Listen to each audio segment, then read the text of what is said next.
Assalamualaikum warahmatullahi wabarakatuh. Perkenalkan, nama saya Muhammad Eksa Maulana dari Universitas Lambung Mangkurat, Prodi Bimbingan dan Konseling. Jadi di sini saya ingin menjelaskan karakteristik konseling di SD. Jadi karakteristik konseling di SD itu meliputi latar belakang, yaitu peranan pendidikan dalam kehidupan manusia sangatlah penting, sebab dapat mempengaruhi perkembangan dalam seluruh aspek kepribadian dan kehidupannya. Pendidikan memiliki kekuatan yang dinamis dalam masa kehidupan manusia di masa depan. Pendidikan dasar merupakan suatu satuan jenjang yang memiliki peranan yang penting dalam melanjutkan pendidikan setiap individunya.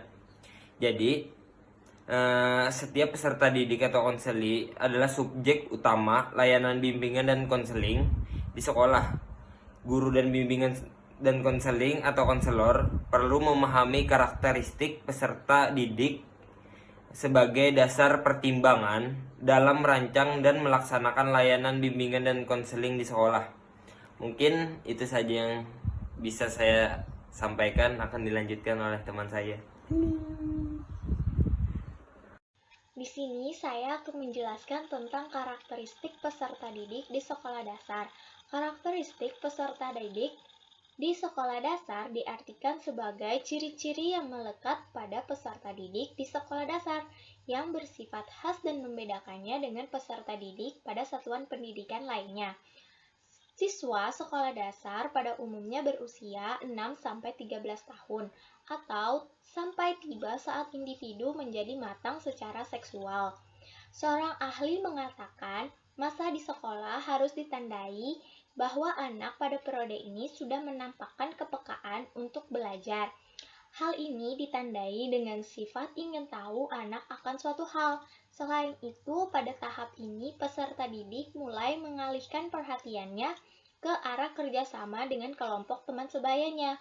Hal itu diharapkan peserta didik memperoleh dasar pengetahuan yang penting untuk keberhasilan diri pada kehidupan dewasa dalam bentuk penguasaan berbagai keterampilan. Oleh karena itu, karakteristik peserta didik sekolah dasar merupakan hal yang sangat penting dalam mengembangkan dan meningkatkan kualitas dan layanan bimbingan dan konseling secara keseluruhan. Saya akan melanjutkan penjelasan dari teman saya. Seperti yang dijelaskan oleh teman saya tadi, kenapa sih guru BK harus memahami karakteristik anak sekolah dasar?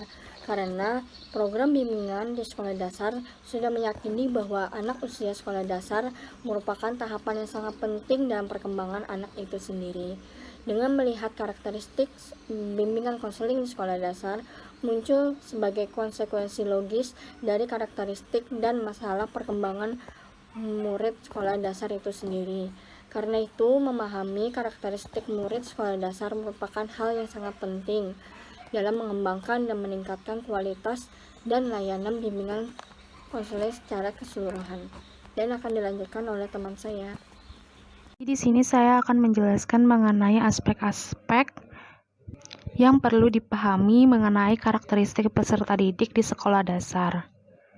Yang pertama ada aspek fisik motorik, itu adalah perkembangan fisik peserta didik usia sekolah dasar dicirikan dengan variasi dalam pola pertumbuhannya, seperti kecukupan gizi, kondisi lingkungan, genetika, hormon, jenis kelamin, alat etnis, serta adanya penyakit yang diderita. Jadi pada fase ini pertumbuhan fisiknya tetap berlangsung sehingga peserta didik menjadi lebih berat, lebih tinggi, lebih kuat, dan lebih berwibawa. Seiring dengan pertumbuhan fisiknya beranjak matang, maka pertumbuhan motorik peserta didik sudah dapat terkoordinasi dengan baik. Jadi setiap gerakannya sudah selaras dengan kebutuhan atau minatnya. Dengan menggerakkan anggota badannya dengan tujuan yang jelas, seperti menggerakkan tangan untuk menulis, terus untuk menggambar, untuk makan, dan sambil yang lain-lainnya. Jadi fase atau anak usia dasar yang pada umur 7-12 tahun ini ditandai dengan gerak-gerik atau aktivitas motorik yang lincah, karena usia ini merupakan masa yang ideal untuk belajar keterampilan yang berkaitan dengan motorik, baik motorik halus maupun motorik kasar. Yang kedua ada aspek kognitif. Jadi di usia ini di anak peserta didik usia sekolah dasar ini peserta didik sudah dapat mereaksi rangsangan intelektualnya atau melaksanakan tugas-tugas belajarnya yang menuntut kemampuan intelektual dan kemampuan kognitifnya, seperti membaca, menulis, atau menghitung. Jadi sebelum masa ini atau prasekolah, usia taman kanak-kanak atau TK, itu daya pikir anak masih bersifat imajinatif atau berangan-angan dan berhayal. Sedangkan pada memasuki usia sekolah dasar, pikirannya sudah berkembang ke arah ke konkret dan rasional. Jadi dilihat dari aspek kognitif itu, menurut Piaget, masa ini berada pada tahap operasional konkret yang ditandai dengan kemampuan yang pertama ada mengklarifikasi atau mengkelompokkan benda-benda berdasarkan ciri yang sama. Yang kedua, menyusun atau mengasosiasikan atau menghubungkan angka-angka atau bilangan. Yang ketiga, memecahkan masalah secara sederhana. Terus kemampuan intelektual pada masa ini, anak cukup untuk menjadi dasar diberikannya berbagai kecakapan yang dapat mengembangkan pola pikir atau daya nalarnya. Di samping itu, kepada anak juga sudah mulai diberikan dasar-dasar pengetahuan yang terkait dengan kehidupan manusia, hewan, lingkungan, dan alam atau lingkungan sosial dan budaya agama lainnya. Jadi untuk mengembangkan daya nalarnya, maka kepada anak itu perlu diberi pengulangan atau pelajaran serta pembelajaran untuk bertanya atau berpendapat dan menilai bagaimana kritik tentang berbagai hal atau terkait dengan pelajaran dan peristiwa yang terjadi di lingkungannya. Assalamualaikum warahmatullahi wabarakatuh. Saya di sini akan melanjutkan presentasi dari teman saya, aspek-aspek karakteristik peserta didik yang nomor 3, aspek sosial. Nah, perkembangan sosial peserta didik usia SD ditandai dengan adanya perluasan hubungan. Maksud perluasan hubungannya yang dimana hubungannya hanya dalam lingkup keluarga, terus berkembang ke teman sebaya. Nah, di sini anak SD sudah mulai paham tentang bagaimana sih supaya kita bisa diterima dalam kelompok sebaya, keinginannya untuk berteman dengan orang lain sehingga lingkup pertemanannya ini luas. Nah, anak mulai berminat terhadap kegiatan bersama teman sebayanya dan bertambah kuat keinginannya untuk bisa diterima dalam suatu kelompok, menyesuaikan dirinya dengan kelompoknya tersebut maupun lingkungan masyarakat. Terus yang keempat, aspek emosi. Pada usia sekolah dasar yang tinggi kelas 4, 5, 6, mereka mulai paham bahwasannya emosi yang berlebihan itu tidak baik dan tidak diterima oleh orang lain. Sehingga anak SD mulai mengendalikan dan mengontrol emosinya tersebut. Nah, dia itu biasanya bisa meniru dari orang tua, keluarga atau guru yang biasanya emosinya itu stabil dan terkontrol, sehingga itu seorang anak akan mengaplikasikan emosinya tersebut. Sebaliknya, apabila kebiasaan orang tua atau guru dan dalam mengekspresikan emosinya kurang stabil dan kurang terkontrol, maka itu akan berdampak kepada si anak. Ya, selanjutnya akan dipresentasikan oleh teman saya. Selanjutnya ada aspek moral atau penalaran moral yang merupakan dasar dari perilaku etis. Peranan lingkungan, terutama lingkungan keluarga, sangat dominan untuk perkembangan aspek moral. Sampai usia 7 tahun mulai memasuki nilai-nilai keluarga ke dalam dirinya, apa yang penting bagi orang tua dan apa yang penting bagi dirinya. Pada usia 7-10 tahun, campur tangan orang dewasa seperti orang tua, guru, dan keluarga tidak lagi terlalu menakutkan membuat anak-anak mengetahui bahwa orang tuanya adalah sosok yang harus ditaati.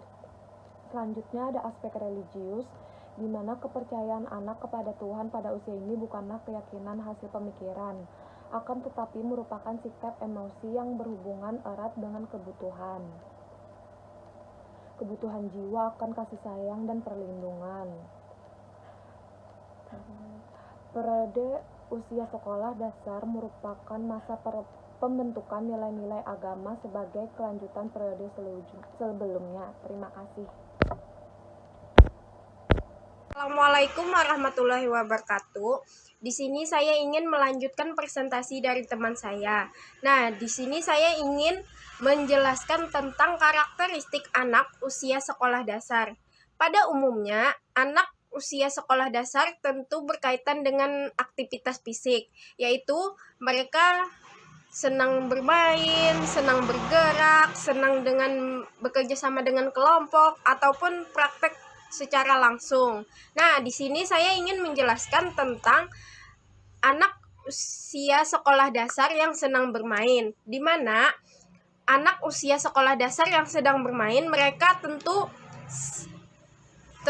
senang dalam belajar sambil bermain. Nah, tentu kita sebagai pendidik harus memberikan pelajaran atau memberikan pelajaran itu sambil bermain. Contohnya misalkan seperti ular tangga kah, atau sejenis permainan yang lainnya.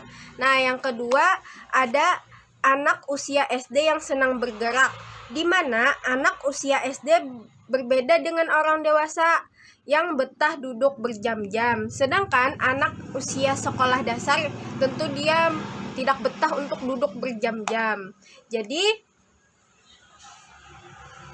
seorang guru pasti berperan di sini adalah membuat pembelajaran yang senantiasa bergerak dinamis ataupun permainan menarik, memberikan stimulus pada minat gerak anak menjadi tinggi. Seperti kita memberikan anak itu belajar sambil bernyanyi dan semacamnya. Mungkin itu saja yang dapat saya sampaikan. Wassalamualaikum warahmatullahi wabarakatuh. Assalamualaikum warahmatullahi wabarakatuh. Perkenalkan, nama saya Sri Wahyuni dari kelompok 3. Di sini saya ingin melanjutkan penjelasan dari teman saya, di mana kita sudah mengetahui bahwa karakteristik anak usia SD senang beraktivitas kelompok. Di mana di sini kita pada umumnya anak sekolah dasar menyukai mengelompokkan dirinya dengan seusianya atau sebayanya. Jadi konsep pembelajaran yang bisa diberikan kepada anak sekolah dasar ini sifatnya tentang mengerjakan kelompok yang mana menggabungkan antara psikomotorik dengan kognitifnya. Dengan itu anak sekolah dasar lebih mudah mengerjakan tugasnya. Nah, yang terakhir, anak usia SD senang praktik langsung. Nah, jadi di sini anak usia sekolah dasar memiliki karakteristik senang melakukan hal secara model praktikum, di mana kita sudah mengetahui dari penjelasan teman saya bahwa anak karakteristik anak sekolah dasar menyukai bermain.